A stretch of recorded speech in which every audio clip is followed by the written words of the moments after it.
বাড়িতে ধাবা বা restaurant style egg মশলা gravy বানানোর জন্য এই রেসিপিটি আপনারা ফলো করতে পারেন। এর টেস্ট অসাধারণ হয়, যে কেউ খুব সহজে বাড়িতে বানিয়ে নিতে পারেন। রুটি, পরোটা, নান, ফ্রাইড রাইস যে কোনো কিছুর সাথে দারুণ লাগে। আমি রিকোয়েস্ট করব এইভাবে একবার হলেও বাড়িতে বানিয়ে নিন। লাঞ্চ বা ডিনারে পরিবারের সবাই ভীষণ পছন্দ করবে। নমস্কার বন্ধুরা, কিচেন টেকনিকে আপনাদের সবাইকে স্বাগত। আমি মধুমিতা। আজ নিয়ে এসেছি একটা দারুণ স্বাদের রেসিপি, চলুন দেখে নেওয়া যাক। এগ মশলা গ্রেভি বানানোর জন্য প্রথমে ডিমগুলোকে সিদ্ধ করে নিতে হবে। এটা হার্ড বয়েল করতে হবে। আমি 5টা ডিম দিয়ে করছি, আপনারা আপনাদের প্রয়োজন মতো ডিম নিয়ে নেবেন। ডিমগুলো একটা পাত্রে নেবার পরে প্রয়োজন মতো জল দেবেন, যেহেতু এটা হাই ফ্লেমে হার্ড বয়েল হবে। এটা 10 থেকে 12 মিনিট মতো ফুটিয়ে নিতে হবে, তাহলে এটা হার্ড বয়েল হয়ে যাবে। দেখুন, আমি প্রয়োজন মতো জল দেওয়া হয়ে গিয়েছে। এরপরে আমি দিয়ে দেব হাফ চা চামচ নুন আর দিয়ে দেব 1 চা চামচ ভিনিগার। নুন আর ভিনিগারটা আপনারা অবশ্যই দেবেন, এতে করে খোসাটা খুব সুন্দরভাবে ছাড়িয়ে যায় আর ডিমগুলো ফেটে যায় না। এরপরে গ্যাসের ফ্লেমটাকে অন করে দেব, দিয়ে এটাকে খুব ভালোভাবে হার্ড বয়েল করে নেব। দেখুন, জলটা খুব ভালোভাবে ফুটে উঠেছে।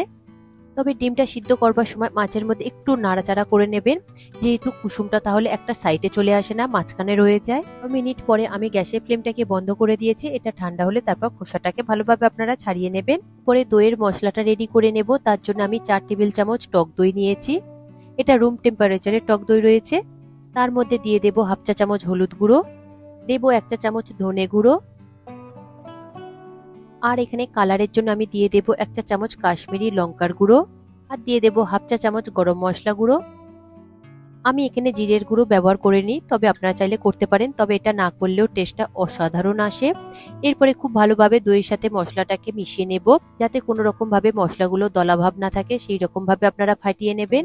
হয়ে গিয়েছে, সরিয়ে রাখবো। এরপরে নিয়েছি একটা মিডিয়াম সাইজের পেঁয়াজ। পেঁয়াজটাকে আমি এখানে গ্রেট করে নিয়েছি, তবে আপনারা চাইলে মিহি করে কুচিও নিতে পারেন।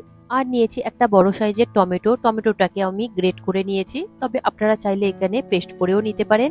আর নিয়েছি 1 ইঞ্চি আদা আর 6 থেকে 7টা মতো রসুনের কোয়া। কোয়াগুলোকে আমি খুব মিহি করে কুচিয়ে নিয়েছি। এখন ডিমের খোসাগুলোকে আমি ছাড়িয়ে একটা বোলের মধ্যে রেখেছি। এরপর এটাকে একটা মশলা মাখিয়ে নেব। দিয়ে দেব হাফ চা চামচ হলুদ গুঁড়ো, আর দিয়ে দেব হাফ চা চামচ নুন, আর একটু কালারের জন্য দিয়ে দেব হাফ চা চামচ কাশ্মীরি লঙ্কার গুঁড়ো, তবে এখানে আপনারা লাল লঙ্কার গুঁড়ো ব্যবহার করতে পারেন। এরপরে নুন, হলুদ আর লঙ্কার গুঁড়োটা দিয়ে খুব ভালো করে ডিমগুলোকে মাখিয়ে নেব। এখন ডিমগুলো মাখানো হয়ে গিয়েছে, এরপরে এগুলোকে ভেজে নিতে হবে। তার জন্য একটা কড়াই নিয়েছি। কড়াইটা গরম হলে তাতে দিয়ে দেব 2 চা চামচ সাদা তেল। সাদা তেলটা খুব ভালো করে গরম হয়ে গেলে এরপরে ডিমগুলোকে দিয়ে দেব। ডিমগুলো দেওয়ার পরে গ্যাসের ফ্লেমটাকে মিডিয়ামে রেখে খুব ভালো করে একটু নাড়াচাড়া করে ভেজে নেবেন। তবে আমি এখানে খুব বেশি লাল করে ভাজবো না, তবে আপনাদের প্রয়োজন হলে একটু লাল লাল করেও ভেজে নিতে পারেন। দেখুন, কন্টিনিউ নাড়াচাড়া করে ডিমগুলো আমি ঠিক এই রকমই ভেজে নিয়েছি। এরপর একটা ঝাঁঝরির সাহায্যে তুলে নেব, নিয়ে একটা প্লেটের মধ্যে এটাকে রেখে দেব। এর থেকে বেশি আমি লাল করব না। দেখুন, ডিমগুলো ভাজা হয়ে গিয়েছে, একটা পাত্রের মধ্যে আমি রেখে দিয়েছি। এরপর ওই কড়াইয়ের মধ্যে আমি দিয়ে দেব আরো 2 টেবিল চামচ সাদা তেল। তবে আপনারা সাদা তেলের পরিবর্তে সর্ষের তেল দিয়েও করতে পারেন, তাতেও টেস্ট ভালো আসে। তেল গরম হয়ে গিয়েছে, এরপরে দিয়ে দেব 1 চা চামচ গোটা জিরে। গোটা জিরেটা একটু হালকা করে ভেজে নেব কয়েক সেকেন্ডের জন্য। সুন্দর একটা ফ্লেভার বের হলে তার মধ্যে দিয়ে দেব কুচিয়ে রাখা পেঁয়াজ বা গ্রেট করে রাখা পেঁয়াজ। পেঁয়াজটা দেওয়ার পরে গ্যাসের ফ্লেমটাকে হাইতে করে একটু গোল্ডেন কালার করে ভেজে নিতে হবে, তবে খুব বেশি লাল করবার দরকার নেই। এরপর এর মধ্যে দিয়ে দেব কুচিয়ে রাখা 3 থেকে 4টে মতো কাঁচা লঙ্কা, তবে ঝালটা নিজেদের টেস্ট মতো দিয়ে দেবেন। এরপরে গ্যাসের ফ্লেমটাকে হাইতে রেখে খুব ভালো করে একটু মিশিয়ে নেব। এরপরে দিয়ে দেব আদা রসুনের কুচি। আদা রসুনের কুচি দেওয়ার পরেও গ্যাসের ফ্লেমটাকে মিডিয়ামে করে দেব, দিয়ে খুব ভালো করে আদা রসুনের কাঁচা গন্ধ চলে যাওয়া পর্যন্ত একটু ভালো করে মিশিয়ে নেব। দেখুন, খুব ভালো করে মিশানো হয়ে গিয়েছে। এরপরে এর মধ্যে দিয়ে দেব টমেটো পেস্ট বা টমেটো গ্রেট করে রাখা। টমেটোর কাঁচা গন্ধ চলে যাওয়া পর্যন্ত খুব ভালো করে একটু মিশিয়ে নেব, যাতে টমেটোর কাঁচা গন্ধটা চলে যায়।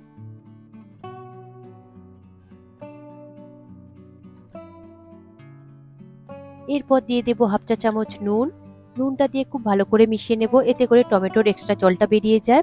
দেখুন, টমেটোটা খুব ভালো করে 2 মিনিট মতো আমি কষিয়ে নিয়েছি লো ফ্লেমে। তারপরে উপর থেকে আমি একটু জলের ছিটে দিয়ে দেব। আমি হাতে করে অল্প করে জল নিয়ে 2বার মতো ছিটিয়ে দিয়েছি। তারপরে খুব ভালো করে একটু লো ফ্লেমে মিশিয়ে নেব। যাতে টমেটোটা কড়ার গায়ে না লেগে যায় আর মশলাগুলো যাতে না পুড়ে যায়, তার জন্য আমি জলে ছিটে দিয়েছি। মশলা খুব ভালোভাবে কষানো হয়ে গিয়েছে, মশলা থেকেও তেল ছাড়তে শুরু করে দিয়েছে। এরপর এর মধ্যে দিয়ে দেব টক দইয়ের মিশ্রণটা। এই সময় আপনারা গ্যাসের ফ্লেমটাকে একদমই লোতে রাখবেন, তা না হলে টক দইটা ফেটে যেতে পারে। দেখুন, টক দই দেওয়ার পরে গ্যাসের ফ্লেমটাকে লোতে রেখে খুব ভালো করে আমি মিশিয়ে নিচ্ছি, যাতে টক দই আর মশলাটা খুব ভালোভাবে মিশে যায়। আর টক দই দেওয়ার সাথে সাথে দেখবেন যে তেলটা খুব সুন্দরভাবে রিলিজ করে দেবে। দেখুন, মশলা থেকে কত সুন্দরভাবে তেলটা রিলিজ করে দিয়েছে। আমি 1.5 থেকে 2 মিনিট মতো একই রকম ভাবে কষিয়ে নিয়েছি। আরো একবার খুব ভালোভাবে কষিয়ে নেব। মশলাগুলো যখন দেখবেন এরকম দানা দানা হয়ে আসবে, তখনই বুঝবেন যে মশলাটা খুব ভালোভাবে কষানো হয়েছে। তারপরে দিয়ে দেব 1/2 কাপ পরিমাণে জল। আমি এটা দইয়ের বাটি ধুয়ে জল দিয়েছি, যেহেতু দইয়ের বাটিতে অনেকটাই দই লেগেছিল তাই। এরপরে খুব ভালো করে একটু মিশিয়ে নেব জল আর মশলাটা। দেখুন, খুব ভালো করে মিশানো হয়ে গিয়েছে। এরপরে এটাকে আমি ঢাকা দিয়ে 2 থেকে 3 মিনিট মতো লো ফ্লেমে হতে দেব। দেখুন, 3 মিনিট পরে আমি ঢাকা খুলে দেখছি মশলাটা কত সুন্দরভাবে কুক হয়ে গিয়েছে আর তেলটা একদমই রিলিজ করে দিয়েছে। আমি আরো একবার খুব ভালো করে মিশিয়ে নেব। দেখুন, খুব ভালো করে মিশানো হয়ে গিয়েছে, লো ফ্লেমে রয়েছে। এই সময় আমি ডিমগুলোকে একটু করে কেটে নেব। আমি দুটো সাইড কেটেছি, তবে আপনারা চাইলে 2 কি 3টে কেটে নিতে পারেন। কেটে নিলে ডিমের মধ্যে মশলাটা খুব সুন্দরভাবে ঢুকবে, এতে করে টেস্টটাও বেড়ে যাবে। এরপরে নিয়েছি 1 চা চামচ কাসুরি মেথি। কাসুরি মেথিটাকে আমি একটু হালকা করে রোস্ট করে নিয়েছি, তারপরে পাউডার করে নিয়েছি। এরপরে ওই কাসুরি মেথিটা আমি ওই গ্রেভির মধ্যে দিয়ে দেব, দিয়ে খুব ভালো করে একটু মিশিয়ে নেব। কাসুরি মেথি দিলে এর ফ্লেভারটা অনেকটাই বাড়িয়ে দেয়। দেখুন, লো ফ্লেমে খুব ভালো করে মিশিয়ে নিয়েছি, তেলটাও খুব সুন্দরভাবে মশলা থেকে রিলিজ করে দিয়েছে। পর ওই গ্রেভির মধ্যে আমি দিয়ে দেব ভেজে রাখা ডিম। ডিমগুলো দেওয়ার পরে খুব ভালোভাবে আমি লো ফ্লেমে মিশিয়ে নেব। এই রান্নাটা লো ফ্লেমে করবেন, এতে করে টেস্টটা অনেকটাই বাড়িয়ে দেয় আর কড়ার গায়ে তাহলে লেগে যায় না। খুব ভালো করে ডিম দিয়ে কষানো হয়ে গিয়েছে। এরপরে দিয়ে দেব 1/2 কাপ পরিমাণে জল আর দিয়ে দেব সামান্য একটু নুন। এখানে নুনটা একটু কম ছিল বলে আমি দিয়ে দিলাম, আপনারা নিজেদের স্বাদ অনুযায়ী দিয়ে দেবেন। দিয়ে খুব ভালো করে আমি একটু মিশিয়ে নেব। দেখুন, খুব ভালোভাবে আমি মিশিয়ে নিয়েছি। দিয়ে এটাকে লো ফ্লেমে আমি আরো একবার ঢেকে দেব, দিয়ে এটা আরো 4 থেকে 5 মিনিটের জন্য হতে দেব। 5 মিনিট পরে আমি ঢাকা খুলে দেখছি, দেখুন গ্রেভিটা কত সুন্দর কালার এসে গিয়েছে আর খুব সুন্দর গ্রেভিটা হয়েছে। উপর থেকে আমি কাঁচা লঙ্কা চেরা দিয়ে দিয়েছি, আর আপনারা চাইলে একটু ধনেপাতাও দিয়ে দিতে পারেন। তবে এর থেকে বেশি গ্রেভিটা পাতলা করবেন না, ঠিক এই রকমই গ্রেভিটা রাখবেন, তবেই মশলা কারিটা ভীষণ ভালো লাগবে খেতে। এর টেস্টটা কিন্তু অসাধারণ হয়েছে। গরম গরম রুটি, পরোটা, পোলাও যে কোনো কিছুর সাথে আপনারা সার্ভ করতে পারেন, ভীষণ ভালো লাগে।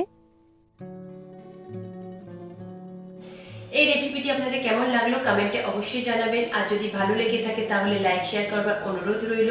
সাথে এই রকম সব নিত্য নতুন রেসিপি পাওয়ার জন্য কিচেন টেকনিককে সাবস্ক্রাইব করে রাখবেন। আজ তাহলে এই পর্যন্ত, আবারও দেখা হবে অন্য কোনো রেসিপির সাথে। সবাই ভালো থাকবেন, সুস্থ থাকবেন, আর ভিডিওটি পুরো দেখার জন্য অসংখ্য ধন্যবাদ।